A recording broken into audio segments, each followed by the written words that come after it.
The fog wasn't just surrounding the old mansion, it seemed to bleed from it, an inseparable part of its decaying grandeur. The ancient trees, their branches skeletal against the grey sky, sway to the right, pushed by an unseen wind. But their shadows, the moment Elif pushes the creaking gate open and steps into the garden, the shadows on the ground ripple and retreat. They don't scatter. They pull back with a deliberate, unsettling grace, as if clearing a path for a long-awaited guest. Elif, holding her lantern aloft, doesn't notice. Her focus is on the imposing silhouette of the house, its windows like vacant eyes. She doesn't see the shadows creeping back in her wake, stretching like inky tendrils, trying to catch up to her feet, to touch the hem of her boot. Then a whisper, like dry leaves skittering across pavement, cuts through the silence. "You're late." Elif freezes, her breath catching in her throat. She scans the overgrown garden, the lantern light dancing nervously. Nothing.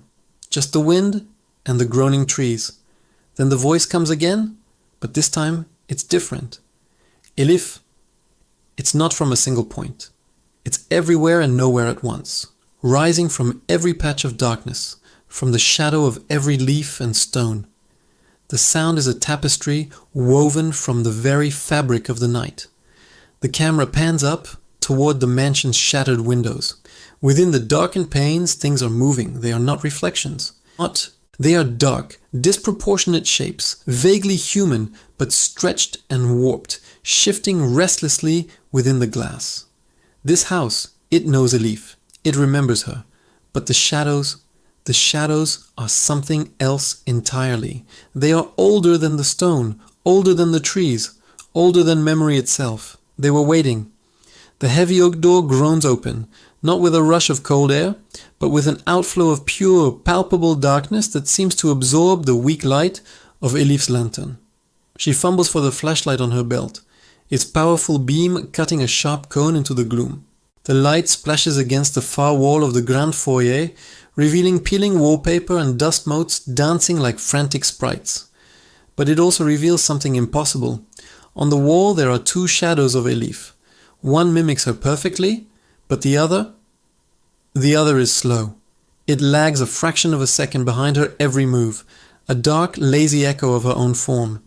As Elif takes a cautious step forward, more shadows begin to seep from beneath the heavy, dust-sheeted furniture. They flow like thick liquid across the marble floor, pooling around the legs of tables and chairs. They don't touch her, not yet. Instead, they seem to guide her, channeling her path deeper into the heart of the house. From the top of the grand staircase, something small and round comes tumbling down, bouncing from step to step with a series of soft, hollow thuds. It's a child's rubber ball. It rolls to a stop right at Elif's feet. But as she watches, the ball's shadow detaches itself, continuing to roll another few inches before melting back into the darkness. A chill that has nothing to do with the temperature of the house prickles Elif's skin. She hesitantly bends down and picks up the ball. It's ice cold, a sphere of absolute frost in her palm. Her flashlight beam drifts upwards, landing on a large, tarnished family portrait hanging crookedly on the wall. A stern-faced man, a weary woman, and a small girl with a serious expression. But behind the little girl, another figure stands, one that doesn't belong. It's a tall, black, faceless silhouette, a void in the shape of a man. As Elif shifts her weight, her flashlight beam wavering, the silhouette in the painting moves too. But just like her own second shadow, it moves a beat too late. A ghostly, delayed reaction trapped behind the glass. The grand staircase looms before her, its steps disappearing into the oppressive darkness of the upper floor. As she begins to climb, she feels a change in the air. The shadows in the stairwell are no longer flat. They stretch and writhe, forming shapes like grasping hands that reach out from the corners and balustrades. They don't make a sound, but their intent is clear, a silent, desperate pleading. She reaches the upper landing and finds the child's room. The door is slightly ajar. Inside, a small wooden rocking horse sways back and forth, its painted eyes wide and staring. But there is nothing pushing it. No draft, no trick of mechanics. It just moves, a lonely rhythmic creak in the suffocating silence. Elif turns and her gaze falls upon a large, ornate mirror on the wall. Her own reflection stares back, pale and wide-eyed in the flashlight's beam. The reflection is perfect, a perfect copy, but at the edges of the mirror, in the periphery of the silvered glass, dark figures are gathering. They are indistinct, like smudges of smoke, but they are slowly coalescing. One of them, a tall, thin shape, bows its head as if in deference. Another seems to lean forward, and a whisper slithers out from the mirror, a dry, sibilant sound that chills her to the bone. "Where did you leave your doll?" Suddenly, the bedroom door clicks shut behind her. It's not a violent slam. It's a soft, deliberate, final sound. The sound of a lock turning. Panic begins to bubble in Elif's chest. She whirls around, her light dancing frantically across the room. On the wall, a piece of the floral wallpaper begins to peel back on its own, revealing dark, scrawled letters on the plaster beneath. More words appear as other sections of paper curl away. "We found it." Then next to it, another message. "You forgot." Her flashlight begins to flicker. On, off, on, off. Each time the light dies, the world is plunged into absolute black, and each time it returns, the shadow figures from the mirror are no longer in the mirror, they are in the room with her, and they have taken a step closer. The hallway is no longer straight. The moment Elif bursts from the room, she finds the corridor twisting and warping, the walls bending like rubber. The shadows are playing with perception, reshaping the very architecture of the house around her. She runs, her footsteps echoing in the distorted space, but it's no use. The shadows don't run with her. They simply appear ahead of her. One slithers across the floor like a serpent of pure black. Another dangles from the ceiling, its form long and attenuated, swinging slowly like a pendulum of dread. They never touch her. They block her path. They flank her sides. They loom over her, but they maintain a small, inviolable distance.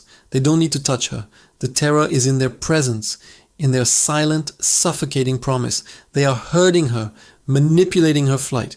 Down below at the far end of the impossibly long, bending hallway, she sees it, the front door. A rectangle of hope in the suffocating nightmare. A surge of adrenaline propels her forward. Freedom is just a few frantic steps away. But as she reaches the top of the grand staircase, she stops dead. Her shadow, it has remained behind. She has moved, but her shadow is still standing 20 feet back down the hallway. A perfect dark silhouette of her, frozen in place. She takes another hesitant step, and her body casts no shadow at all. She is a source of light, but she leaves no darkness in her wake. And then a hand touches her shoulder. It is not a human hand.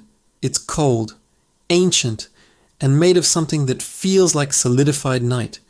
A voice, the same collective whisper from the garden, speaks directly behind her, its words more felt than heard. "The doll is ours now." Elif doesn't scream. The sound is trapped in her throat. She spins around and hurtles down the stairs, past the mocking family portrait, past the liquid shadows pooling on the floor, and throws herself against the front door. It flies open, and she stumbles out into the garden, gasping the thick, foggy air. The fog, the gate, she is out, panting, heart hammering against her ribs. She turns to look back at the mansion, and what she sees steals the last of her breath. Every single window in the house is now blazing with light, a brilliant, warm glow that pushes back the night. And in the upstairs window, the window of the child's room, a small figure stands watching her. It's a little girl. It's Elif, but something is profoundly wrong. The figure in the window, bathed in the bright light from within the room, casts no shadow. The real Elif, standing frozen in the garden, slowly looks down at her own feet. The beam of her dropped flashlight illuminates the damp ground, and there, stretching out from her boots, are two shadows. One is her own, sharp and clear. The other is darker, longer, and does not belong to her. As she stares in horror, the final whisper curls around her from the fog, from the trees, from the very air she breathes. "Now you are one of us." The world darkens.